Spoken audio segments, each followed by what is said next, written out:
सीधे रास्ते पे आने की बजाय जो हमारी मांग है उसको डीरेल कर अपने ढंग से प्रस्ताव रख रही है, जो हमें बैरिकेड हटाकर दिल्ली नहीं जाने देती है।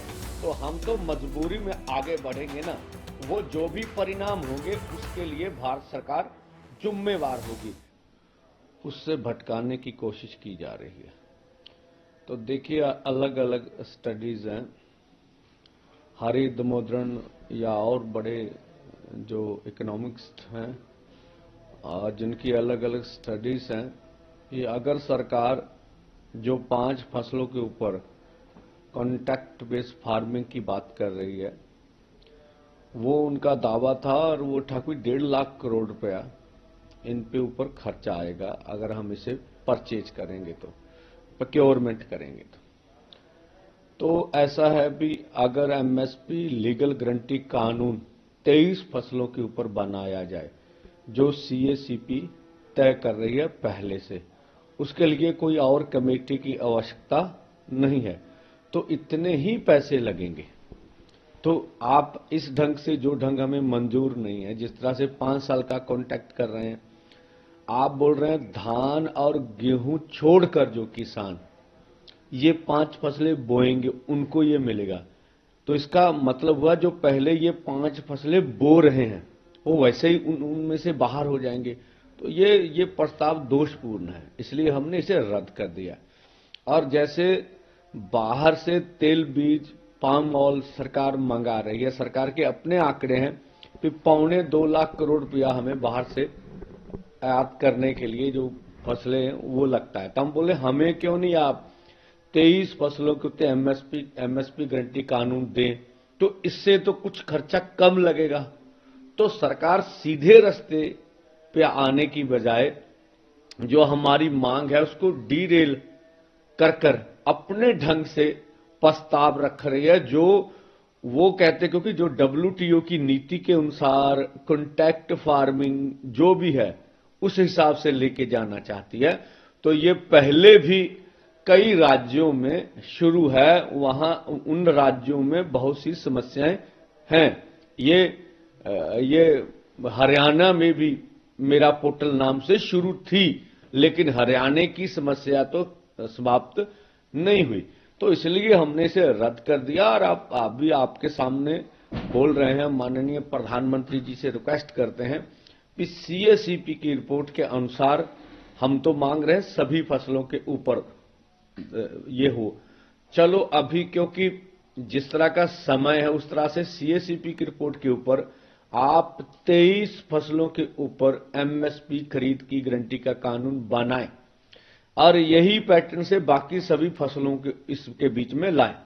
रह गई हमारी बात, हम सीएसीपी की बहुत सी रिपोर्ट्स है उससे सहमत नहीं होंगे, इसमें आगे वार्ता चलेगी भी।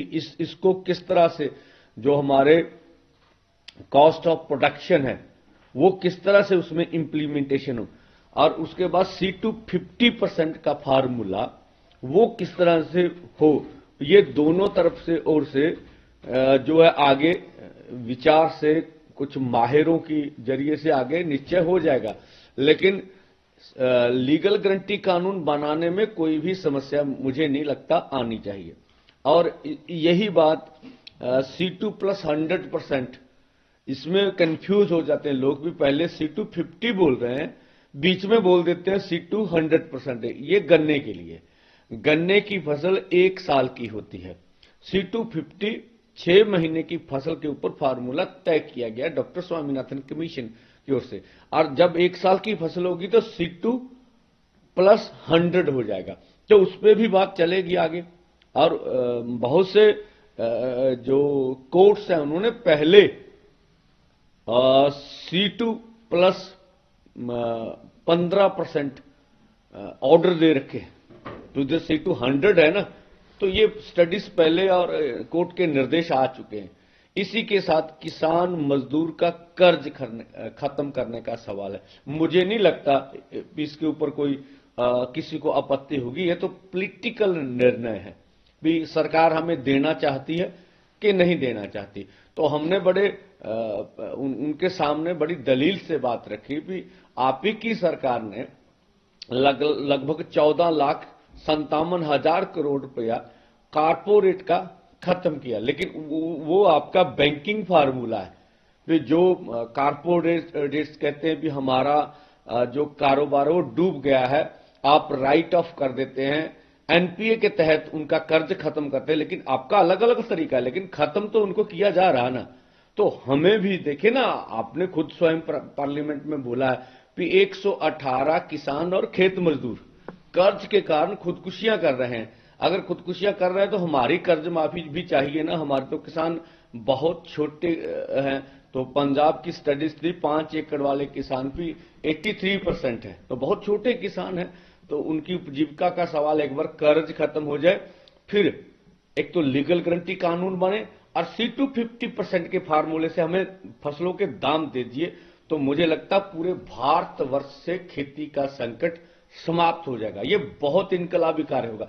इससे अगर किसानों, खेत मजदूरों की आमदन बढ़ेगी तो ये जो हमारी अर्थव्यवस्था है उसको आगे ले जाने में बहुत बड़ी हमें जो सहायता मिलेगी। पूरा जो बाजार है, जो कंज्यूमर है, देश का सबसे बड़ा कंज्यूमर किसान है और खेत मजदूर है, तो अगर बाजार में जाके वो चीजें खरीदेंगे तो इसका फायदा पूरे भारतवर्ष को होगा, पूरी दुनिया को होगा, क्योंकि हमारी अर्थव्यवस्था जीडीपी बहुत ज्यादा बढ़ जाएगी। तो ये हम बात कर रहे हैं भी, और अन्य चीजें तो हमारी है ही। लखीमपुर खीरी का या किसानों से केस वापस लेने की बात है। अभी आप देखें, भारत विश्व व्यापार संस्था से खेती को बाहर निकाले या नरेगा के ऊपर तो बातें होने वाली है अभी।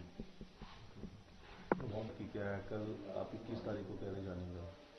हाँ देखिए, जहां तक सवाल है सरकार का, तो जब हमने 13 को दिल्ली कूच का कार्यक्रम रखा था, तो इससे 10 दिन पहले से हरियाणा पूरी तरह खनौरी और ये शंभू बॉर्डर को सील करना शुरू कर दिया था। तो सरकार की मंशा पूरी क्लियर हो चुकी थी भी वो किसी भी कीमत पर हमें दिल्ली नहीं जाने देंगे। तो यही हमारे बीच सबसे बड़ा गतिरोध है। अगर किसानों से बातचीत करके आपको समाधान नहीं ढूंढना है तो कम से कम ये धर्मनिरपेक्ष देश है, सभी का देश है, संविधान के अनुसार सभी को बात करने का हक है। हमें फिर दिल्ली भी तो जाने दिया जाए ना, क्यों नहीं जाने दिया? तो ये जिस तरह से उन्होंने बैरिकेटिंग की, जिस तरह से आगे हम बढ़े तो रबट की फायर हुए, हमारे ऊपर शेलिंग हुई बहुत बड़ी तादाद पर, और उसके ऊपर बहुत सी हमने बुलेट चलने की भी पुष्टि हो चुकी है। अभी बुलेट टायरों पर इस्तेमाल की गई जो आगे ट्रैक्टर्स जा रहे थे। तो सरकार की मंशा तो क्लियर है ना कि किसी भी कीमत पे आपको दिल्ली नहीं जानेंगे। तो ये हम तो चाहते हैं भी आप देश के किसी भी संविधान के अनुसार आप अगर हमें बता दें कि ये जो सब कुछ कर रहे हैं। अभी डीजीपी हरियाणा का बयान आ गया कि हम किसानों के ऊपर टीयर गैस इस्तेमाल नहीं कर रहे हैं। अब देखिए ये किस तरह की बात है। तो हम बोल रहे हैं भाई, अगर आपने कहा है कि आपको मालूम नहीं कौन कर रहा, तो जो कर रहा आप उसको सजा दीजिए ना, अब कौन कर रहा है।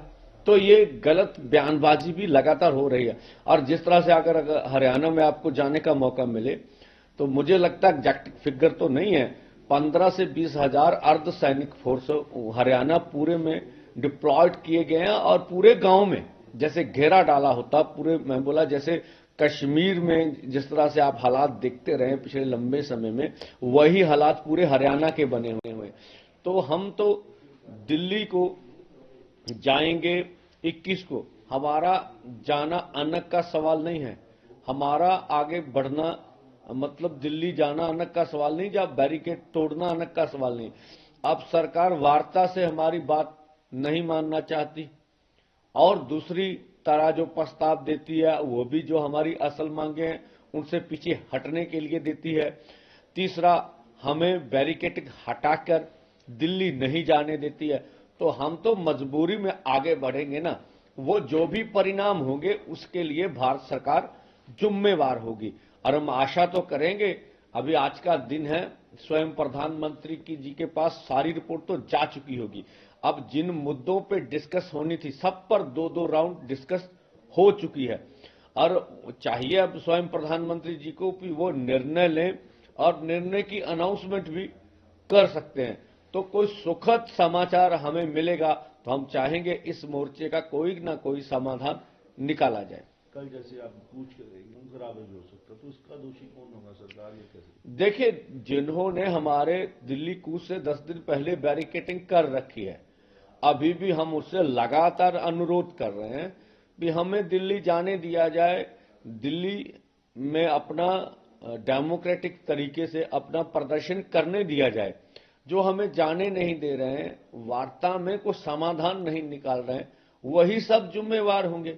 हम तो बिल्कुल पीसफुली नंगे हाथ हैं और सरकार हमारे ऊपर बल प्रयोग करेगी तो हम सहेंगे और तो हमारे हाथ में कुछ भी नहीं है। अब ये सरकार को ऐसे लगता है कि किसानों को मारकर या किसान लीडर को, जिस तरह से मैंने बोला था जब हम पंजाब के किसी अधिकारी को बोल रहे थे भी देखिए उधर से ही लगातार हमारे ऊपर ड्रोन शेलिंग हो रही है। तो देखिए दूसरी बात, ये पहला वर्ल्ड में या भारत में पहली बार हो रहा है कि ड्रोन से किसानों के ऊपर शेलिंग हो रही है। इससे पहले हमने कभी भी नहीं देखा कि ड्रोन का इस्तेमाल किसानों के ऊपर बल प्रयोग करने के लिए। तो जब हम अधिकारी को ले गए तो मैं 200-300 मीटर खेतों में था, जब उसे दिखा रहा था भी आप देखिए हमारे लोग कहां खड़े हैं, सैनिक आगे कहां खड़े हैं, तो ये एक तरफा कैसे हो रही। तो मेरा मोबाइल ट्रेस करके हमारे ऊपर बुलेट चलाई गई, सॉरी रबट फायरिंग हुई, तो मेरे पास खड़े लड़के के ऊपर लग गए। तो वहां ही बड़े अधिकारी थे पंजाब के, वो खड़े थे, तो वो गड़बड़ हो गई। तो ये किसान लीडर को निशाना बना के मारना चाहते हैं। अगर मेरी जान से कुछ भारत सरकार का सौरता तो ले ले, हम तो कहते हैं हमारी भाई जान भी ले लो, लेकिन देश के किसान और मजदूर की मांगे मान लो, ये गतिरोध दूर कर दो। हमारी जान देश से बड़ी नहीं हो सकती। तो इस तरह का मंशा तो केंद्र की हमें जो नजर आ रही है। तो क्या कारण लगता है कि आप काफी मीटिंग कर चुके हैं, 4 मीटिंग कर, मांगे नहीं माने, कहाँ आप कमजोरी समझते या कमी समझते हैं? सरकार की नीयत साफ नहीं है। जो ये निर्णय है ये टेक्निकल नहीं है।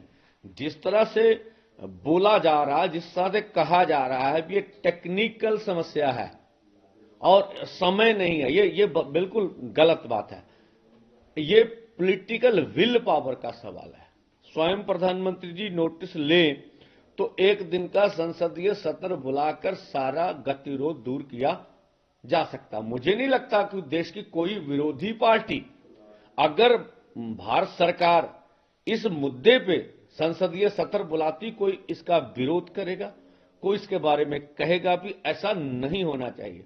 और देश का कोई भी कायदा कानून, जो देश के किसान मजदूर हैं, ये दोनों की आबादी 80% है, उसके विरोध में कोई सोचेंगे तो कानून तो देश के हित में होते हैं।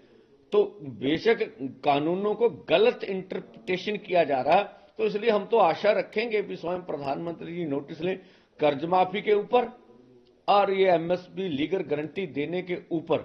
ये कोई मांगे हैं, बड़ी मांगे हैं, इसने पूरे देश के किसानी का संकट को खत्म करना है। तो स्वयं प्रधानमंत्री जी को आगे आके इसके बारे में निर्णय लेना चाहिए। तो जैसे पंजाब और हरियाणा पहले भाई भाई माने जाते, तो आप समझते हैं आपकी खटास इनमें डाली जा रही है, आपस में काफी खेती को लेकर ये मशहूर थे पूरे इंडिया में, अब ये आपस में लड़ाने की कोशिश की जा रही, जय जवान जय किसान का जो नारा था।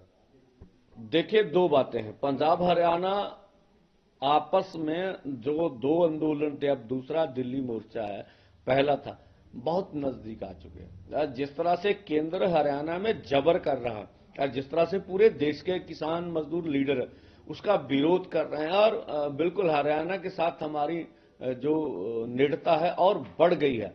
लेकिन दो किस्म की बातें हैं। जिस तरह से जवान है, ठीक है, वो भी हमारे घरों से जाते हैं। आप देखिए जो कारपोरेट के बेटे बेटियां, वो तो फौज में भर्ती नहीं होते हैं। अंबानी अडानी जी का बेटा थोड़े ना सिपाही हवलदार भर्ती होगा। तो हमारे घरों से हमारे पेट के लिए लोग जाते हैं, रोजगार का सवाल है।